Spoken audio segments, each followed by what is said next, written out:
Hi there, it's Kevin with GatheringMagic.com here with a wrap-up video for playing on a budget with Nivix Cyclops in Pauper.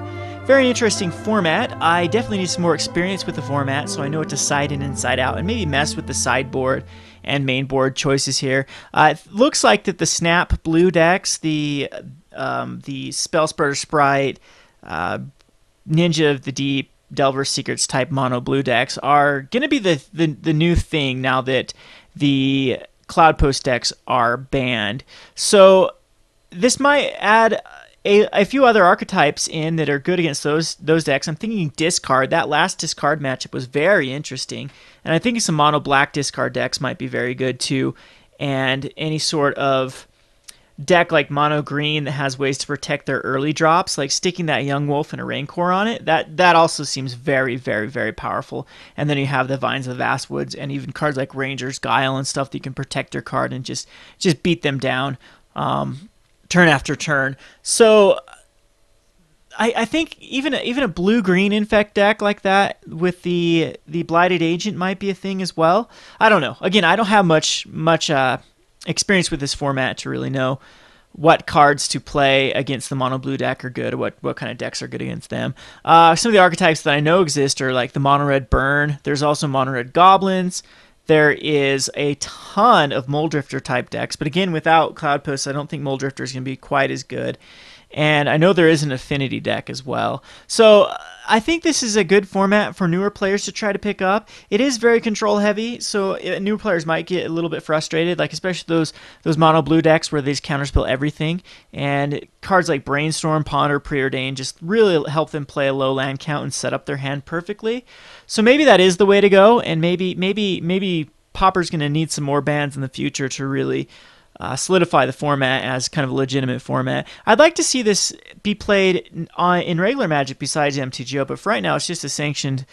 It's only sanctioned available in MTGO. So cards that you could add to this deck. Let's go back to this deck. I think the Kiln Fiend and Nivix Cyclops are the way to go. I know that we Dragonauts used to see play until Nivix Cyclops was printed, and it was just a better upgrade. To Nivix Cyclops was a strict upgrade to +2/+0. It was +3/0 instead. So there's definitely Wee Dragonauts you could go. There is a plethora of different cards, like even Brute Force as a +3/+0 option to protect your Kiln Fiends against the Quicksand, because I was having a problem with Quicksands, and this gives them +3/+0 until end turn. That's pretty good.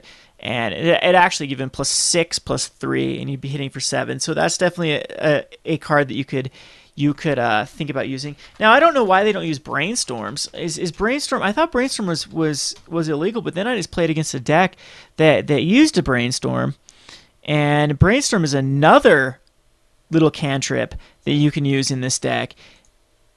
And you could even go down. You could probably even go down land counts even more from 9 to even less, as you'll be able to. I think 18 is about right in the land count. So, but you could definitely take out maybe some Assault Strobes and some of the.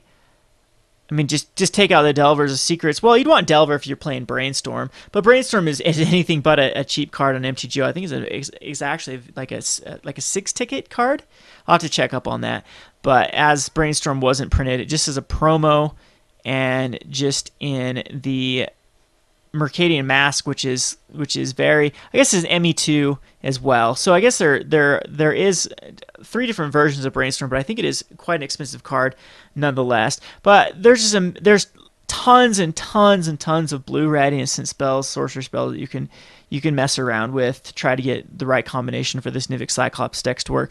But I had a lot of fun. I think Pauper is a very fun format. Again, if we can figure out a way to weed out these mono blue control decks, I think it will be a little less frustrating. I'm the type of player, I don't really like to play against solitaire decks. What I mean by solitaire decks is you don't play, you just try to cast a spell and they counter everything for the entire game and then slowly beat you down with 1/1s, 2/2s, things like that. So anyway, I guess mono green is probably the way to go. Maybe I'll have to showcase a mono green and see how well it does against that mono blue matchup. Anyway, this is Kevin with GatheringMagic.com. Thanks for watching. For more Magic the Gathering videos, come check out my channel at YouTube/RogueDeckBuilder. Thanks for watching.